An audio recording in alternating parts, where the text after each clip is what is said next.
नमस्ते दोस्तों, हमारी आज की इस कहानी का नाम है थप्पड़। आज की शाम भी रोज की तरह ही थी। घर में अधिकतर सदस्य अपने अपने कमरे में थे। मैं रसोई में अपना काम निपटा ही रही थी। अचानक बाहर से मुझे मेरे पति का आवाज सुनाई दी। शायद वो मुझे बुला रहे थे। अभी थोड़ी देर पहले ही वो अपने जिम से घर लौटे थे। आखिर उनकी आवाज सुनकर गैस को धीमी आंच पे करके मैं रसोई से निकलकर अभी बाहर आई थी कि इससे पहले कि मैं उनसे कुछ पूछती, एक जोरदार थप्पड़ मेरे गाल पे आकर लगा। कुछ पल के लिए यह सब सुनसा हो गया। ना मुझे कुछ सुनाई दे रहा था, ना ही मुझे कुछ दिखाई दे रहा था। मैं जमीन पर एक तरफ गिरी पड़ी थी, पर उस एक थप्पड़ की गूंज पूरे माहौल में गूंज चुकी थी। घर के हर कमरे में वो गूंज सुनाई दे रही थी। घर के बाकी सदस्य, देवर और ससुर जी भी निकलकर बाहर हॉल में आ गए थे। वहीं जहाँ ये थप्पड़ मेरे गाल पे पड़ रहा था, वहीं जहाँ सासू माँ अपनी विजया मुस्कान के साथ अपने बेटे के पौरुष पर इतना रही थी, और आखिर उनके बेटे ने उनके कलेजे को ठंडा प्रदान जो कर दिया था। सचमुच आज उनका बेटे मेरे गाल पे थप्पड़ लगाकर मुझे कमजोर साबित कर रहा था। तब सासू माँ ने को अपने बेटे पर गर्व महसूस हो रहा था। आखिर वो उनसे दूध का कर्ज उतार रहा था। एक दिन जीने का वाला बनता जिसके अच्छे खासे मैसेज हो, अगर थप्पड़ मारे तो कैसा लगता है। बस वही हाल मेरा हो रहा था। मैं अस्त अवस्था व्यस्त में जमीन पे पड़ी हुई थी। मुझे ये भी होश नहीं था कि मेरा दुपट्टा कहीं और जाकर गिरा है। मुझे लगा कि कोई तो मेरे लिए बोलेगा, पर ये देखकर ससुर जी बोले, बिल्कुल शर्म हाया नहीं है। यहाँ देवर ससुर सब लोग खड़े हैं और इसके सिर पे दुपट्टा गायब है। लोग क्या कहेंगे। राम राम रंग घोर कलयुग है। कहते कहते ससुर जी वापस अपने कमरे में चले गए।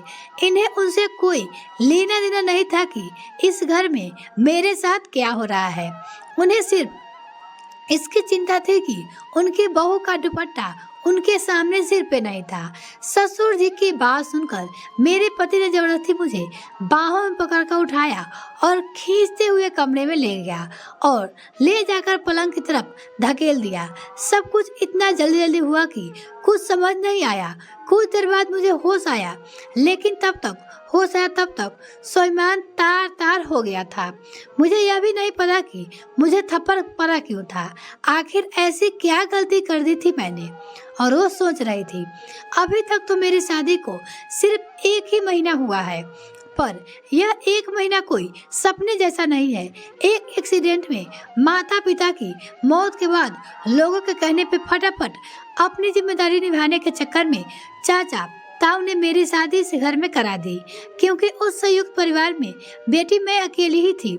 चाचा और ताऊ के 2 बेटे थे और पुश्तैनी जायदाद में मेरे पिता का हिस्सा था। हालांकि वो हिस्सा अभी मेरे नाम पे था। ये बात मेरे ससुराल वाले बहुत अच्छे से जानते थे, इसलिए खुद यह लोग रिश्ता लेकर आए थे। उन्हें लगा था कि दहेज में वो पूरा हिस्सा मुझे मिलेगा, पर मैंने उसे लेने से मना कर दिया था। अभी मुझे उसकी जरूरत नहीं है। बस यही बात इन लोगों के को चोट गई। और ये अलग बात है कि मेरे चाचा ताऊ ने भी हिस्सा मेरे लिए संभाल के रख लिया, पर ये बात मेरे ससुराल वालों को पता। यहाँ आई तो ससुराल में सासू माँ का बोलबोलाना था कि घर में कहने को 3 पुरुष है, पर सब उन्हीं की जबान बोलते हैं। थोड़ी देर बाद सासू माँ की बाहर से आवाज आई। उसकी सासू माँ बोल रही थी, अरे ओ महारानी, कब तक आराम फरमाओगी? फरमाती रहेगी। बाहर आकर रोटियां तो सेक। यहाँ सब कब से भूखे बैठे हैं। आखिर रोती सीखती मैं अपने दुपट्टे को सही करती हुई बाहर आई। मुझे देखकर मेरे पति ने कहा, अब तो सबक मिल गया होगा ना? पति ने कहा, आज के बाद खबरदारी मेरी माँ को किसी काम के लिए कहा तो वो यहाँ किसी की नौकरानी नहीं है। माँ बाप के कुछ संस्कार नहीं सिखाए इसे। उसके पति ने अपनी पत्नी से बोल रहे थे। पति की बात सुनकर मन घृणा भर आया। ऐसा कौन सा काम कह दिया मैंने सासू माँ को करने के लिए? जिसकी मुझे यह सजा दी गई है। और तभी याद आया कि सासू माँ को शाम को चाय की तलब हुई थी, तो चाय बनाकर ओकरे कमरे में देने गई तो सासू माँ कमरे में नहीं थी, इसलिए चाय टेबल पर रखाई थी। इसलिए मैं रसोई में आकर आटा गूंथ ही रही थी कि सासू माँ ने चाय के लिए आवाज लगाई। आटे से हाथ सन्ने होने के कारण सिर्फ इतना ही कहा था कि आपके कमरे में टेबल पे रखी है, ले लीजिए। भला ये भी कोई बात हुई? 55 साल की औरत इतनी बड़ी बूढ़ी हो गई कि चाय का प्याला भी उठा ना पाई और बेटे से शिकायत कर दी। और बेटा भी इतना समझदार कि इतनी सी बात के लिए थप्पड़ खींचकर लगा दिया। अभी 1 महीने पहले तब इनके घर में ऐसे कौन से नौकर चाकर लगे हुए थे जो इनकी माँ का काम नहीं करती थी। और बहू के आते ही अचानक क्या हो गया है? मन में कई विचार उबल मार रहे थे। अगर जवाब नहीं दिया तो जिंदगी भर भुगतना होगा। पूरे शरीर की नस नस में गुस्सा दौड़ रहा था। इतने में सासू माँ ने फिर कहा, अरे क्या मुत बनी खड़ी है, जा जाकर रोटी सेक।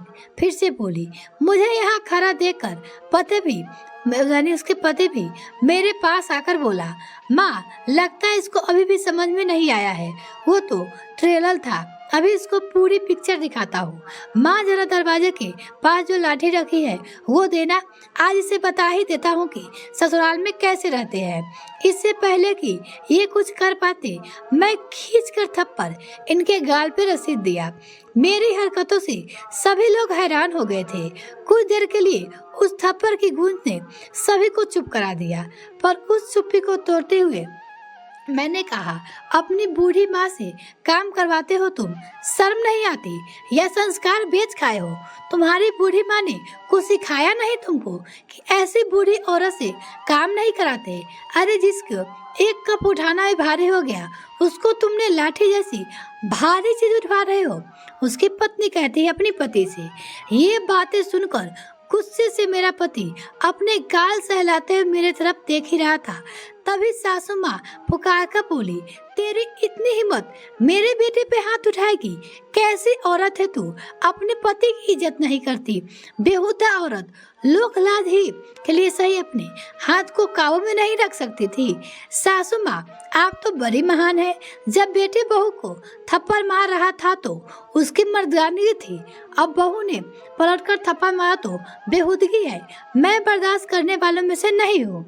और तभी ससुर जी भी चिल्लाते हुए बोले, इसे घर से धक्के मारकर निकालो, माँ बाप तो है नहीं, देखते हैं चाचा तो कब तक घर में रखेंगे। शर्म हया बेच खाई है इससे। ससुर जी अपनी बहू से कहती है, अरे चाचा ताऊ तो रख लेंगे, लड़की की शादी की है, बेचा नहीं है हमने। हिम्मत कैसे हमारे बच्चे पे हाथ उठाने की? माँ बाप नहीं है तो इसका मतलब यह नहीं कि जो आएगा वो तुम लोग करोगे। अचानक पीछे से ताऊ जी की आवाज आई। पलटकर देखा तो चाचा जी, ताऊ जी और उनके बेटे खड़े थे। उन्हें अचानक घर में देखकर सबकी बोलती बंद हो गई।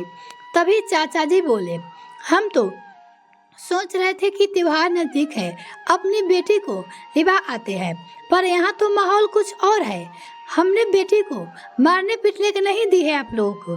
अरे नहीं नहीं नहीं, आपको कुछ गलत फहमी हुई है। बीच में ही बोल पड़ती है। ससुर जी ने बात को संभालने की कोशिश की, पर ताऊ जी ने हाथ दिखाकर रोक दिया।